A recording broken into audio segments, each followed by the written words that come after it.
Bonjour et bienvenue à ce vlog numéro 20 que j'enregistre aujourd'hui le vendredi 4 mai 2018.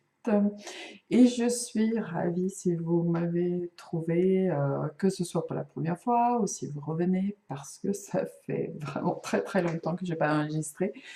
Ça fait quelques jours près, ça fait 2 mois. Donc c'était pas prévu comme ça, mais parfois la vie fait que. Donc, bon, voilà, me voilà de retour. Donc, je m'appelle Annette Pétavy. Si vous ne me connaissez pas encore, vous pouvez me trouver sous mon vrai nom sur Facebook, sur Instagram, sur mon site qui s'appelle annettepétavy.com. J'édite une newsletter mensuelle qui n'a pas été tout à fait mensuelle cet hiver, mais qui est de nouveau mensuelle. Tout ça, vous trouvez des liens en dessous de la vidéo et vous pouvez me suivre, vous inscrire au bulletin d'information, etc. Donc, effectivement, la newsletter, elle a été un petit peu décalée dans le temps. C'était, bon, pour vous dire, franchement, ça a été un peu le bazar. Hein. Donc, il y avait une newsletter classique au mois de janvier avec le tuto qui va bien avec. Après, février et mars, j'ai regroupé. Je vous ai juste envoyé un petit mail avec des nouvelles. Mais maintenant, on est de nouveau sur les rails et celle d'avril est sortie le dernier avril avec tuto et tout et tout. Donc, cette fois-ci, je vous avais parlé de le fait de crocheter en rayures et comment faire monter son fil le long de la lisière pour ne pas avoir à rentrer des fils à chaque rayure. Et ça, c'était que le début, parce qu'il y a tellement de trucs à dire là-dessus, j'y reviendrai le mois prochain. Voilà, bon, mais ça c'est le newsletter, ça c'est maintenant, on est dans le vlog. Donc aujourd'hui, je voulais quand même si ça fait longtemps, ça fait presque 2 mois aussi, la dernière fois que je vous ai parlé, je partais justement quelques jours après à Édimbourg. Je vais quand même revenir un petit peu sur le Festival de laine d'Édimbourg, parce que j'ai pas fait mon récap moi.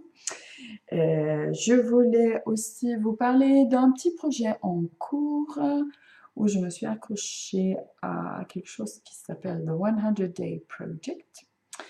Et je vais vous parler un petit peu des nouveaux coloris de bambou dentelle qui arrivent ou qui reviennent dans la boutique.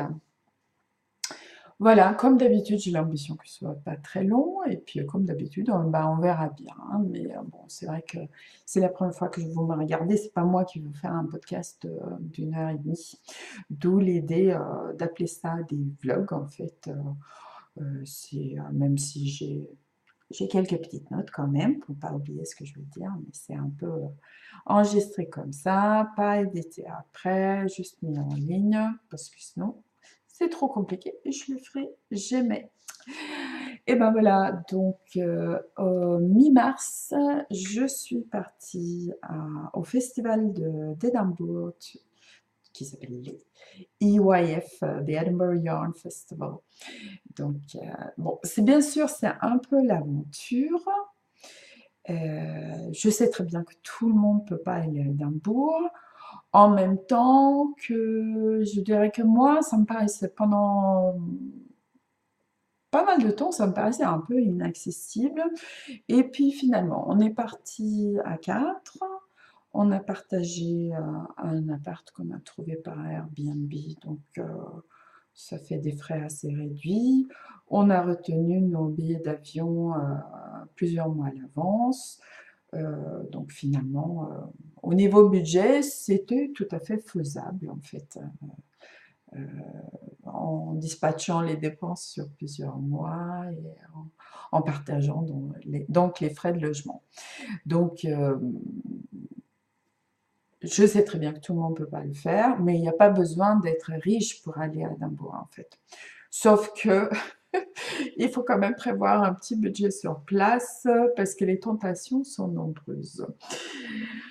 Donc, le festival de laine d'Édimbourg a lieu dans un vieux bâtiment qui s'appelle The Corn Exchange, qui est un bâtiment en briques Donc il y a beaucoup de caractère, ça fait beaucoup son caractère et je dirais qu'il y a 3 choses dans ce festival. Il y a bien sûr, donc le pôle commercial, heu, où il y avait 60 ou 80 vendeurs, je sais plus. Heu, mais bon, il y a ça. Il y a les cours, c'est très intéressant. Et puis il y a tout le côté, rencontre en fait. Donc il faut savoir que, là avant, le festival a énormément grossi. Donc avant c'était à l'intérieur du bâtiment même, là c'était dans une sorte d'énorme, ouh, comment on appelle ça? J'ai un blanc. Bah, vous savez, une sorte de tente qu'on monte pour des festivités, mais très grand, très costaud. Et tout cet espace-là, où il y avait de la place pour 500 personnes, c'était dédié quasi exclusivement. Il y a une petite chose autour, il y avait un endroit à acheter du café, il y avait un endroit, il y avait une assoce qui mettait en pelote vos écheveaux contre, je crois, un livre Les chevaux, quelque chose comme ça, pour des œuvres caritatives. Mais sinon, c'était des tables rondes avec des chaises où les gens s'installent. Et donc, quand vous avez la tête comme ça, parce que vous avez vu tous les fils, vous savez pas vous décider, vous êtes baladé dans le pôle commercial pendant 1 heure et deux, et maintenant il faut juste, pouf, ben vous pouvez vous installer là. Et moi, la première journée sur le festival, j'étais toute seule en fait, hein. Je prenais un cours et voilà, les copines avec qui je suis allée n'étaient pas au festival ce jour-là. Mais j'ai rencontré plein de gens parce qu'on s'installe à une table ronde, histoire de boire un café, se reposer les pieds et tricoter un peu. Et il y a des gens qui s'installent à côté de vous et qui vous demandent ce que vous tricotez, ce que vous avez acheté, d'où vous venez. Et c'est juste super. Aussi, c'est vraiment l'occasion de zioter des gens qui tricotent des trucs, mais wouah, wouah, le niveau, wouah. Bon, il y a des gens normaux, hein, comme moi aussi, mais il y a des gens qui ont des trucs sur le dos qu'on a vu que dans des bouquins. Donc, c'est absolument génial. Et aussi sur cet aspect, je dirais, social, c'est que ben, tout le monde est là. Voilà. Tout le monde est là. Si vous êtes fan de cinéma, vous pouvez peut-être rêver d'aller à la cérémonie des Oscars une fois dans votre vie. Mais si vous êtes fan de tricot, il faut aller à Édimbourg parce que c'est là où vous allez trouver tout le monde. Tout le monde, tout le monde, tout le monde. Parce que les gens, il faut savoir que le Festival d'Édimbourg, c'est pas un événement écossais, c'est pas un événement britannique, c'est un événement mondial. Les gens viennent de partout, dans le monde entier. Il y a bien sûr une grosse délégation européenne, mais j'ai croisé des Suédois, des Norvégiens, des Espagnols, un peu de partout. Euh, et beaucoup de gens qui viennent d'Amérique du Nord, Canada, États-Unis. Il y a des gens qui viennent de plus loin encore, je pense qu'il y avait des Australiens, etc. Donc les gens viennent du monde entier et il y a vraiment le Gotha du tricot et du crochet qui sont là aussi. Donc vous croisez des gens que vous avez, là encore, que vous avez vu qu'en photo ou que vous suivez sur Internet depuis des années, ben là, ils sont là en vrai. Donc c'est vraiment quelque chose que je recommande. Moi, pour profiter au maximum des 2 petites journées que j'avais sur place, j'ai aussi pris des cours. Donc les cours, il faut être bien, bien attentive quand ils sont mis en vente, parce que les cours les plus populaires sont vendus dans l'espace de quelques heures, même si j'ai vu quelque part que la dernière place était vendue au moins quelques semaines après la mise en ligne. Et donc, moi, j'avais préparé à l'avance, j'avais fait mes petites priorités, et j'ai eu les 2 cours que je voulais. Le 1 et 2, je les ai eus. Donc, j'étais bien contente. Merci aux gens qui sont venus prendre un cours avec moi et qui ont bien été gentils d'attendre à 5 heures, juste à la fin du cours, avant de leur dire au revoir. Je suis dit, bon, vous discutez entre vous, les filles, parce que maintenant, je vais m'inscrire à mes cours par Edimbourg. Bon, ça, elles sont sympas, elles ont bien compris. Donc, j'ai pris 2 cours. J'ai pris un cours avec Woolly Wormhead, qui est donc une créatrice britannique qui est spécialisée en fait dans les bonnets tricotés à plat. Donc ça fait des années que je la suis sur internet, et là elle donnait un cours dans une technique qu'elle a utilisée assez récemment, qui sont les rangs raccourcis en couleurs. En fait, on travaille avec plusieurs couleurs, avec des rangs raccourcis en point mousse en principe. Et donc, elle donnait aussi un cours que j'ai pas pris, mais sur le grafting, parce que comme elle fait du bonnet, qu'elle tricote à plat, ben, c'est une grande spécialiste du grafting. Donc, ce cours était sympa, c'était l'occasion pour moi de retrouver une tricopine suédoise. Donc, voilà, on a pu passer un petit moment ensemble. La technique expliquée était intéressante. Après, bon, je dois avouer que je suis restée un tout petit peu sur ma faim parce que suivant cette créatrice sur Internet depuis des années, bah, elle a parlé un tout petit peu vers la fin du cours, un peu de ce sur à quoi son processus en fait pour travailler des modèles avec ce point-là. Bon, moi j'aurais voulu l'entendre parler un petit peu plus de tout ça, mais ça c'est bon. C'est peut-être que moi hein, qui m'intéresse à ce genre de choses. Par contre, le lendemain, j'ai pris un cours avec Olga Jazzy, qui est une créatrice biélorusse qui est mariée avec un Américain. Son mari est militaire, donc ils ont beaucoup voyagé. Ils ont notamment vécu au Japon pendant plusieurs années. Donc, le pseudo d'Olga, c'est Olga Jazzy. Vous trouvez son travail sous cette dénomination-là un peu partout sur le net, sur Instagram, son site, sur Ravelry, etc. Alors, je me lance. Je pense que son vrai nom se prononce Olga Boreya Kifilian ou quelque chose dans le genre, mais vous googlez Olga Jazzy et vous trouvez. Et Olga est déjà super agréable comme fille, et c'est quelqu'un qui pense le tricot. C'est waouh! C'est fou! Donc, le cours qu'elle nous donnait, c'était le tricot en 3D, 3D Knitwear. Et elle donnait aussi des cours sur le tricot modulaire, et peut-être un autre aussi, mais je ne me rappelle plus. En tout cas, bon, moi, je m'étais inscrite à celui-ci, et là, bon, c'était épatant. En fait, les cours durent 3 heures, et pendant 2 heures, elle nous a parlé de sa conception de tricot, comment elle pense le tricot en 3D. Elle a parlé aussi, bien sûr, de technique et de matériaux.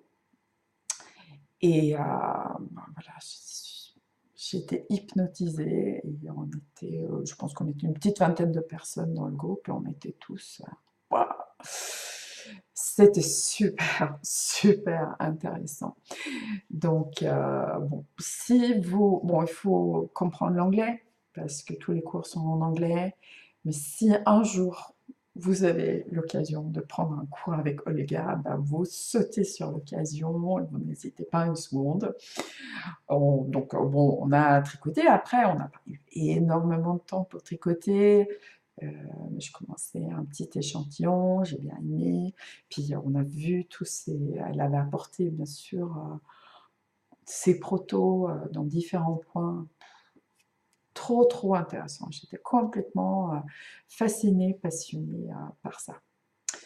Et à part ça, c'est quand même un truc super sympa de partir 4 copines pendant quelques jours comme ça, juste à passer du temps sur ce qu'on aime, ensemble, le soir, le matin, et puis on on va dire divaguer dans l'expo, chacune de son côté, et pouvoir appeler une autre et dire oui, Muriel, est-ce que je fais bien d'acheter ce super dévidoir? Bon, voilà. Je vais vous parler un peu, peut-être un peu plus du dévidoir quand il arrive, parce que bon, j'ai été, non, j'ai pas été sage du tout, du tout, du tout au niveau des achats, mais bon, voilà. Je pense y retourner, mais peut-être pas tout de suite l'année prochaine, donc ma foi, c'était l'occasion. Donc pour le pôle commercial, c'est pas extra grand. Feltin, par exemple, vous avez plus d'exposants et peut-être plus de variété. Euh, Moi, j'ai trouvé qu'il y avait peut-être un petit peu trop de gens qui font de la teinture. Euh, Pas que j'aime pas ça, vraiment, j'adore, mais je pense que c'était un peu difficile de sortir du lot en tant que teinturier ou teinturière indépendante dans cette expo, parce qu'il y en avait vraiment beaucoup. Moi, j'ai euh, totalement craqué sur le stand d'une filature locale spécialisée dans l'alpaga et les mélanges avec l'alpaga. Il y avait un travail sur la fibre et sur la couleur, bien sûr, c'est important, mais notamment au niveau des mélanges de qualité et de type de filage et de rotor qui étaient super, super intéressants. Et effectivement, j'ai acheté un dévidoir de compétition. Bon, allez, je vous montrerai. Il n'est pas livré encore. Ça fait 2 mois et je ne l'ai pas encore, mais il est en route apparemment. Donc, voilà. Bon, je pense que je mets mes lunettes pour voir ce que j'ai noté, mais je crois que... Oui, je crois que c'est à peu près ce que je voulais dire sur Édimbourg. Bien sûr, je fais du shopping, mais ce qui vraiment ressort pour moi de tout ça, c'est les rencontres. Et qui démarrent d'ailleurs dans l'avion. Parce que quand vous prenez l'avion, donc dans notre cas, c'était de Bruxelles à Édimbourg, parce qu'on avait une escale à Bruxelles, bah, d'un coup, 30% des personnes dans l'avion sont habillées dans du tricot main, ont des aiguilles, tricotent. Bon voilà, c'est super. Pendant quelques jours, vous vivez dans votre petite bulle de laine. Et bon, c'est un peu dur d'en sortir après, mais pour une fois, vous êtes quelqu'un de parfaitement normal. C'est génial. Voilà. Et je voulais aussi vous parler. Oui, le temps passe, dis donc, ça fait un quart d'heure que je vous bassine avec Édimbourg. Je voulais vous parler un petit peu d'un autre projet qui est en cours, que vous avez peut-être vu si vous m'avez regardé si vous me suivez sur Instagram ou sur Facebook. C'est un projet dont je suis absolument pas originaire, hein, je me suis juste raccrochée à ça. Ça fait quelques années que c'est en route, ça s'appelle The 100 Day Project, donc le projet de 100 jours. Et l'idée derrière ça, c'est de faire quelque chose. En réalité, c'est vraiment quelque chose qu'on fait tous les jours pendant 100 jours. Une petite chose sur un thème spécifique qu'on fait tous les jours pendant 100 jours. Beaucoup, beaucoup de gens profitent de cela pour faire quelque chose de créatif. Et si vous suivez, vous savez maintenant sur Instagram, vous pouvez suivre des hashtags, ce qui est pas mal du tout quand on s'intéresse à un sujet ou on veut suivre, enfin regarder des modèles ou une technique, une matière, enfin quelconque. Donc on peut suivre le hashtag The 100 Day Project et bon, il y en a d'autres aussi. Et on voit qu'il y a beaucoup, beaucoup de gens qui font de l'illustration, en fait, qui font ça. Donc, c'est très sympa. Moi, je suis Entre autres, je suis une maman qui fait une sorte de, bon, c'est pas vraiment du scrapbooking, elle fait un journal illustré. C'est une jeune maman, elle a un fils qui doit avoir quelques mois, et pendant 100 jours, elle écrit dans le journal ce qu'il a fait dans la journée, ce qu'elle a vécu. Elle est illustratrice aussi, elle illustre la journée, c'est super sympa. Donc moi, je fais pas ça, hein. Mon fils a 16 ans et si je mettais sur Instagram tous les jours ce qu'il avait fait ce jour-là, je pense qu'il ne voudrait plus me voir. Puis, de toute façon, ça me regarde quasiment plus. Moi, je fais un autre projet. Donc là, les posts que je fais sont en anglais parce qu'il y a beaucoup de gens qui suivent The 100 Day Project dans le monde entier. Donc, je les ai mis en anglais pour que ce soit accessible au plus grand nombre. Mais l'important, c'est bien sûr les photos. Donc, je répercute sur Facebook. Donc, directement d'Instagram, ça va sur ma page Facebook, donc la page Annette Petavi Design. Et j'ai pas tout le temps parce qu'après il faudrait que manuellement je partage sur mon compte perso. Donc si vous voulez suivre ça sur Facebook, la meilleure façon de faire en fait, c'est d'aller sur ma page et bon maintenant je sais plus exactement sous quel bouton, mais on peut demander à Facebook de vous mettre une page en premier dans votre flux. On peut se faire ça avec plusieurs. Moi, je le fais avec plusieurs pages que je suis où je ne veux pas rater les publications. Donc, on clique, on choisit voir en premier. Et donc, ça apparaît à chaque fois que vous vous connectez sur Facebook, ça apparaît en haut de votre flux. Si vous ne voulez pas me voir moi, ben vous pouvez faire ça avec d'autres pages qui vous intéressent davantage. Mais là, vous pourrez donc voir. Donc, mon thème pour ce challenge, The 100 Day Project, c'est 100 Days of Crochet Swatches, donc 100 jours d'échantillons au crochet. Ça ne veut pas dire 100 échantillons, hein, je précise, parce que des fois, j'ai pas le temps. Et là, tout de suite, là, actuellement, d'ailleurs, j'ai un peu perdu le fil pendant quelques jours, donc je suis en train de rattraper en faisant 2 par jour. Mais donc, bon, certains jours, c'est 2-3 rangs, d'autres jours, c'est un échantillon complet. Voilà.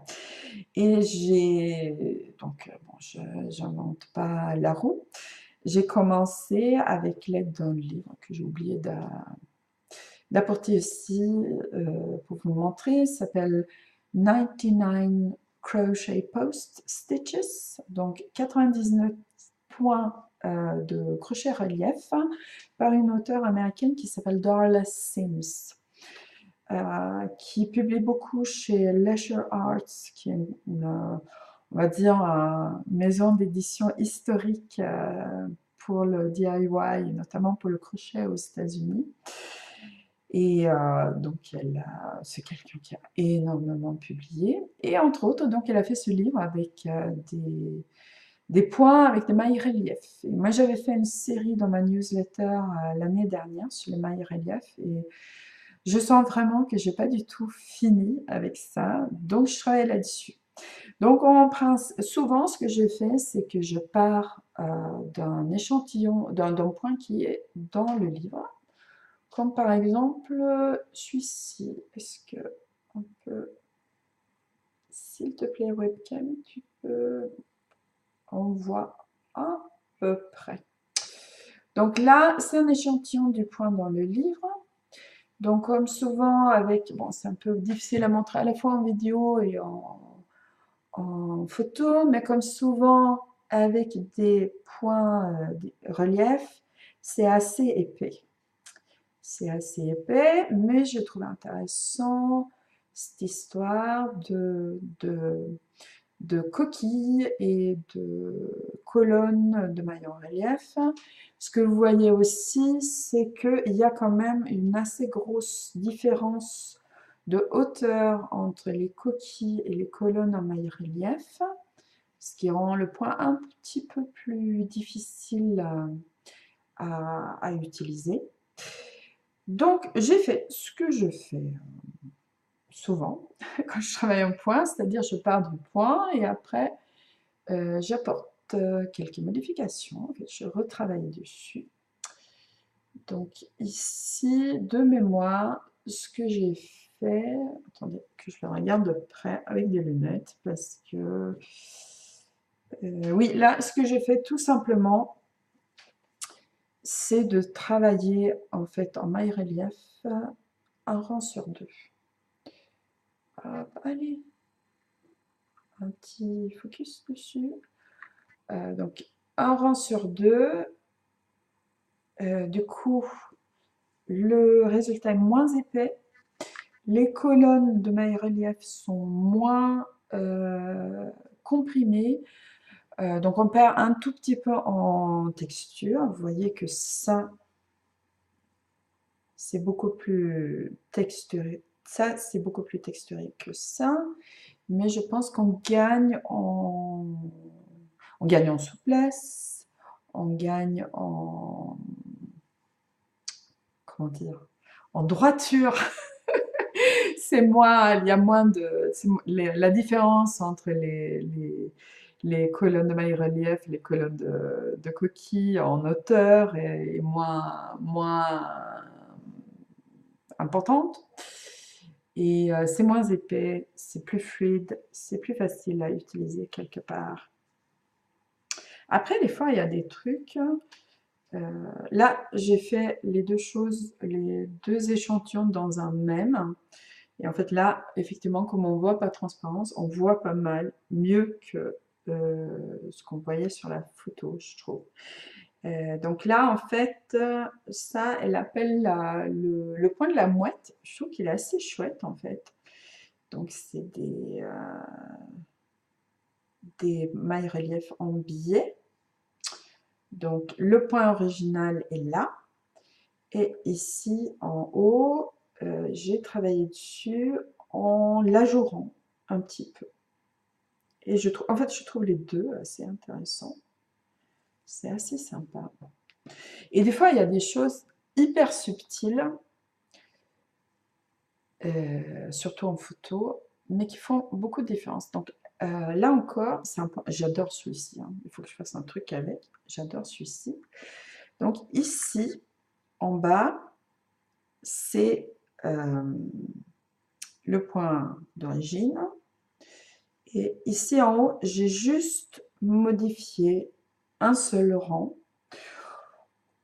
Où ici, tous les mailles relief sont des bris de relief. Et ici, sur les deux motifs du haut, sur un rang, au lieu de faire une bride relief, j'ai fait un double bride de relief. Et en fait, donc visuellement, comme ça, c'est pas folichon, la différence. Mais ici, en fait, ça a tendance à courber, en fait, à pas être plat. Et on sent, enfin moi je trouvais qu'il y avait une sorte de tension dans le point qui n'était pas forcément heureux. Ici, en remplaçant un rang avec des bris de relief par des doubles bris de relief, ça change un tout petit peu la forme parce que la tension s'en va, mais c'est plus souple, c'est plus plat. Et moi, je trouve que c'est sympa comme point.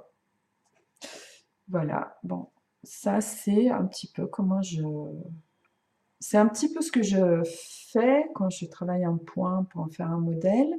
Et là, ce projet sur 100 jours, c'est la possibilité de faire ça beaucoup plus que je m'accorderais de le faire au quotidien sinon, parce que, soyons clairs, là, ça c'est du jeu. Là, je m'amuse.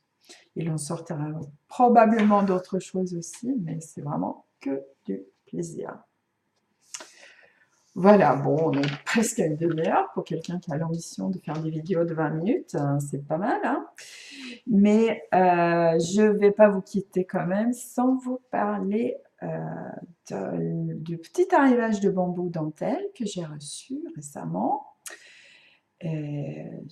Donc, il y a deux couleurs que vous connaissez déjà.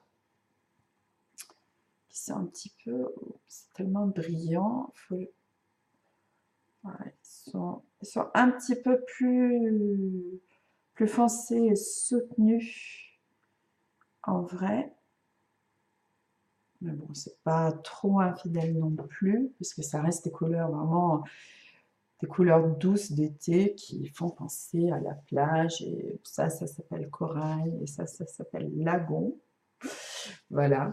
Donc ça, c'est des coloris que j'avais déjà eu en boutique, mais qui étaient épuisés. Et là, donc, ils sont à nouveau disponibles, bien sûr, dans la limite des stocks, parce que c'est un peu le problème, ou enfin, le caractéristique de ce fil. J'ai ce que j'ai, après, j'ai plus. Et j'ai trois couleurs que je n'ai jamais eu avant. J'ai du blanc. Oh là là. On voit rien du tout, mais on voit que c'est blanc. Voilà, donc c'est blanc. Alors ça, le blanc et le noir pour les photos et les vidéos, c'est quand même, c'est un peu la galère. Bon, c'est blanc, hein. Donc ça, on va faire un truc en trois couleurs pour l'été. Ça peut pas être, ça peut guère être plus estival que ça. Donc c'est un vrai blanc. Avant, j'ai eu du crème. Là, c'est un vrai blanc, un vrai blanc pur.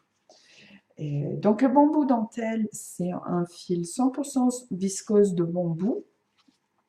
Et dans chaque pelote comme ça, de 50 grammes, il y a 300 mètres de fil. Donc ça, c'est le coloris coquelicot, qui a un rouge intense, bon, le rouge, ça peut, la plupart du temps, ça tire soit sur le jaune, soit sur le bleu. Donc quand ça tire sur le jaune, c'est un peu framboise. Là, c'est rouge, mais ça tire peut-être un petit peu.